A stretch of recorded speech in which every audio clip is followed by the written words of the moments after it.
The Mighty Quinn is one of pro bodybuilding's major attractions. Today, in the Valio workout, Mike demonstrates what sweating is all about. Hi, I'm the Mighty Quinn.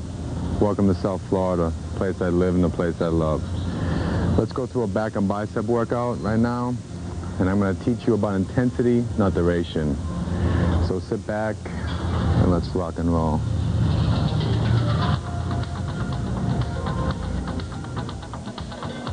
In training back, my basic philosophy is this: to properly warm up the back.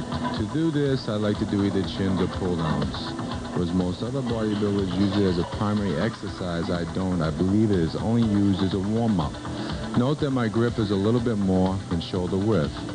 I am pulling basically with the lats, not with the shoulders and arms.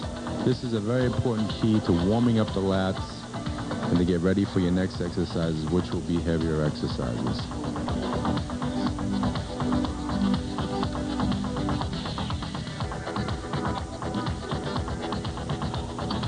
One of my favorite back exercises is the seated cable row.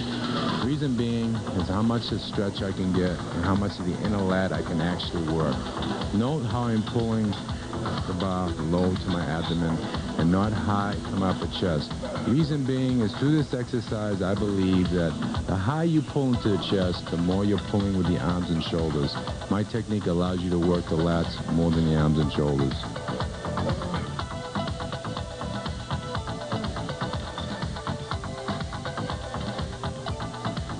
Through my years of training, I've been noting for having great lower lat development. What I'm about to teach you is one of the secrets of the Mighty Quinn. I believe that the reason why most bodybuilders don't have lower lat development is because when they're doing dumbbell rows and other exercises, they're pulling the dumbbell or the barbell too into their chest.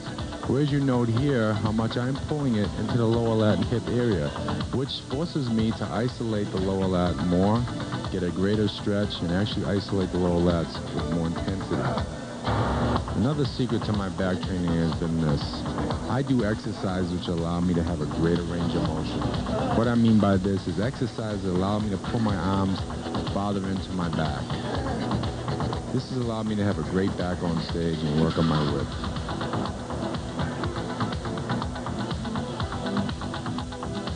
My final back exercise is dumbbell pullovers.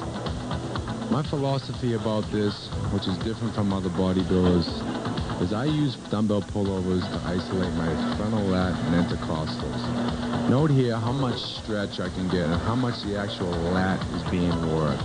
Now most bodybuilders use this to work pecs. I don't believe in that. The proper thing is here also, the stretch is very, very important. Also note how my elbows are slightly bent to work the actual frontal lats. Another key point also is the amount of weight you use. Be very careful. This exercise can ruin the frontal shoulder area if done too heavy and not with proper form. Note how strict I am going and how much I am controlling the actual weight. This is to work the lats, not the chest and shoulder area. Again, I emphasize care in this exercise.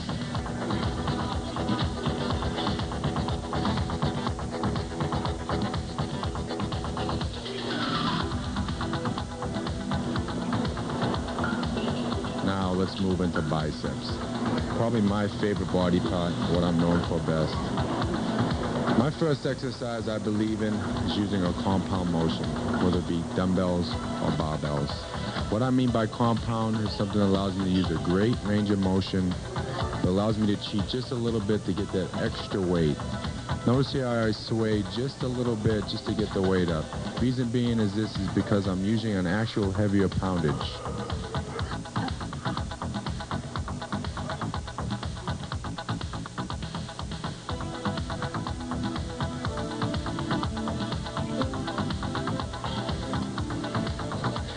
Bridges have to be, I think, my most favorite exercise for one particular reason. I cannot cheat through this exercise.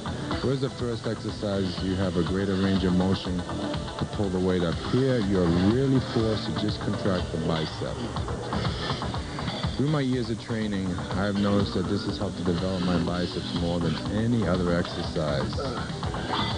Not only does it work on muscle density, but also works on shape of the bicep. I believe this exercise has helped me a great deal and to have one of the best biceps in the world.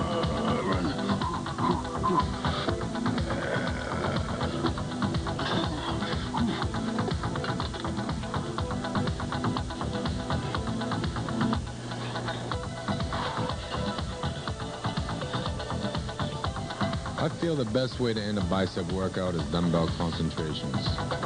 After the last two exercises, you're pretty pumped and you're pretty full. Now let's work on the peaks. Notice how I just rest my arm on my leg, but it's not fully on the leg.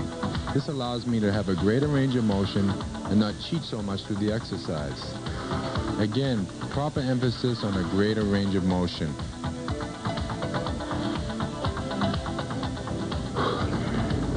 Okay, what I've just shown you here is my philosophy of high-intensity training with low duration.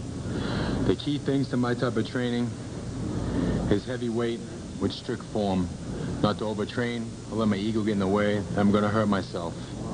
And always remember, walk the walk, don't talk the talk. This is Mike Quinn coming to you from Muscle Magazine.